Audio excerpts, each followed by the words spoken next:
I thank the distinguished representative of the Bolivarian Republic of Venezuela on behalf of non-aligned movement.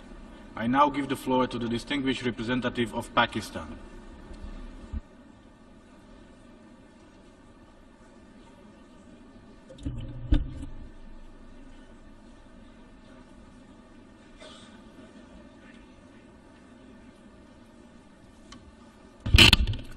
Thank you, Mr. President.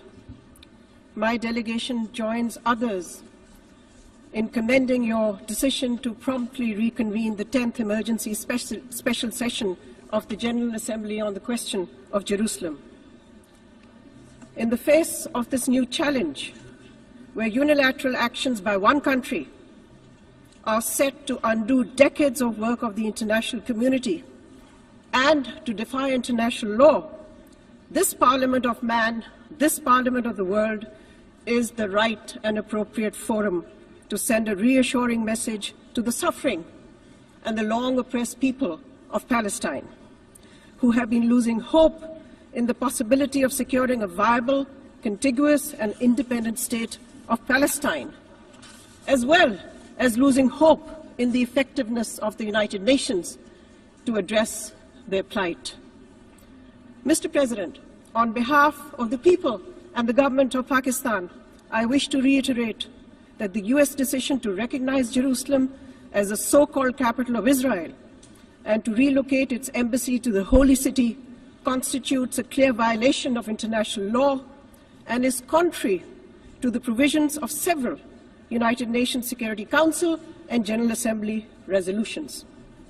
We regret and we reject this action and urge the United States to rescind its decision. Mr. President, we find ourselves at one of history's turning points. The extraordinary developments of the past few weeks warrant an equally extraordinary response from us. We must uphold the prevalent and time-honored norms, both legal and moral. We must also recommit to thwarting any and all attempts to violate the inalienable rights of the Palestinian people and the ultimate goal of a two-state solution. My delegation believes that the US veto earlier this week in the Council represents a dangerously misplaced strategy. The veto attempted to legitimize a declaration that is already null and void and lacks any legality. Through the resolution that we will adopt today, the rest of the world will say clearly and unambiguously that it cannot and will not be complicit in any act of illegality. Mr. President, support to the Palestinian cause and the defense of Al-Quds al-Sharif has been a pillar of my country's foreign policy. Our support remains unwavering and will always remain unwavering, despite the kind of threats that we have received in recent days. My country has always demonstrated its solidarity with the Palestinian people and their legitimate aspirations. Our Parliament, both the Senate and the National Assembly, have unanimously echoed these sentiments. We all stand firmly behind the Palestinian people and behind their just struggle. Let me recall that the first ever standalone General Assembly resolution on Jerusalem, GA Resolution 2253, adopted on 4th of July 1967, at an emergency special session of the General Assembly was led and sponsored proudly by Pakistan. Today, equally proudly, Pakistan will join the rest of the international community in adopting this landmark resolution to collectively reject the revisionist decision of the United States. We have also co-sponsored this resolution. Finally, Mr. President, in conclusion, let me say, a viable, independent and contiguous state of Palestine on the basis of internationally agreed parameters, the pre-1967 borders, and with Al-Quds al-Sharif as its capital, remains the only sustainable guarantee for securing and enduring peace in the Middle East. No other plan will ever constitute a just solution. No other plan will work.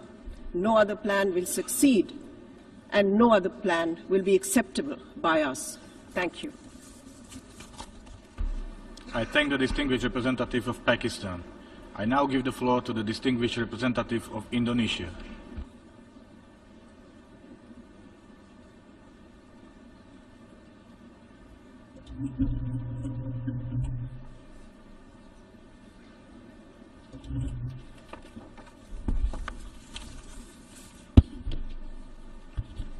Mr. President, I wish to thank you for facilitating this highly critical session today in response to the announcement from President Trump recognizing Jerusalem Al-Quds Al-Sharif as the capital of Israel and the relocation of its embassy in Israel to the city of Jerusalem Al-Quds Al-Sharif.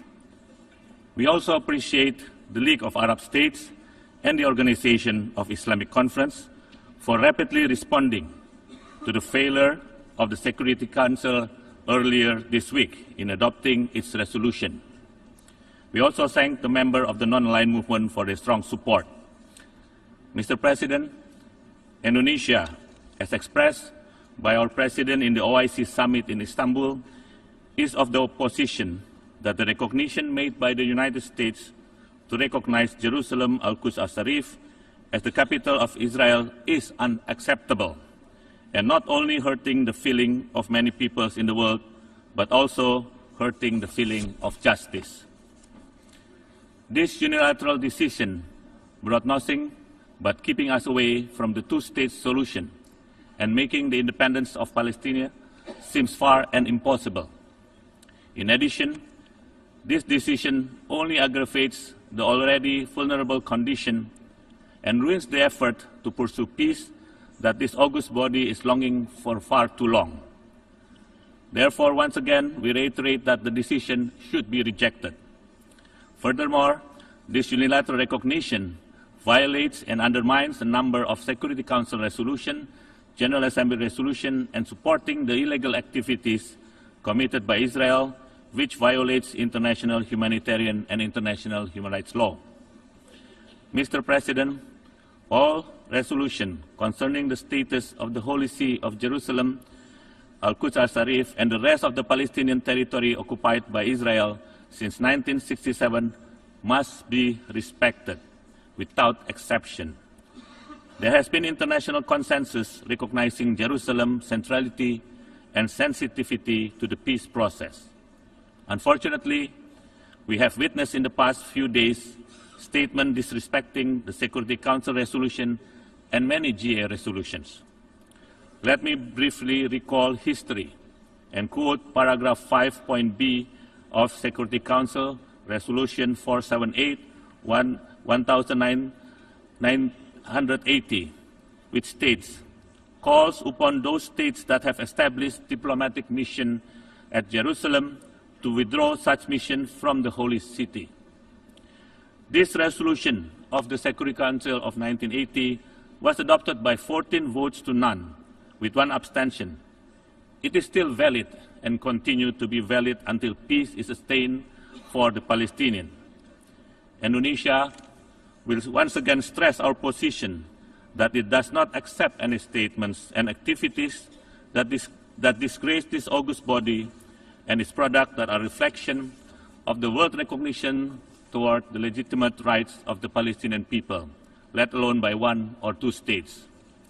Let me stress again, any attempts to change the character and status of the Palestinian territory occupied since 1967, including East Jerusalem, has no legal validity and considered null and void.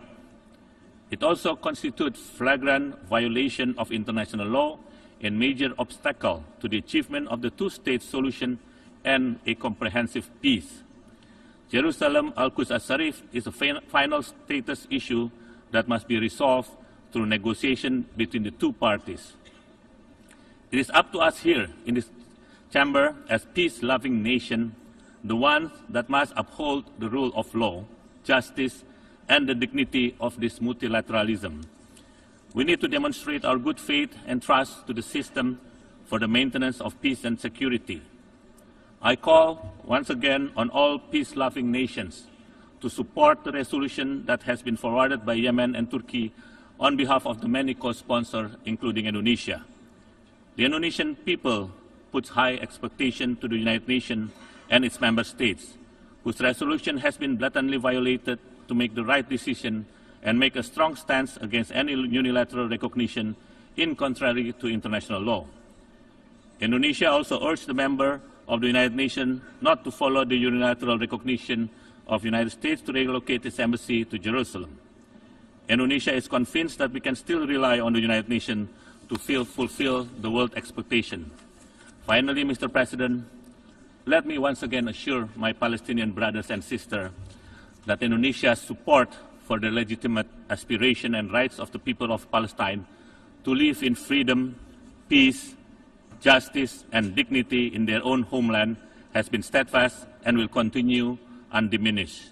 As I stand here in this august chamber, representing the people of Indonesia, a sovereign country and one of the biggest democracies in the world, a master of its own destiny and decision, to once again reaffirm our strong commitment to always stand with the Palestinian people for their legitimate and inalienable rights.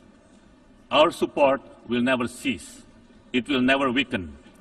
Indonesia tidak akan pernah mundur sejengkal pun dalam perjuangan kemerdekaan Palestina. I thank you, Mr. President. I thank the distinguished representative of Indonesia.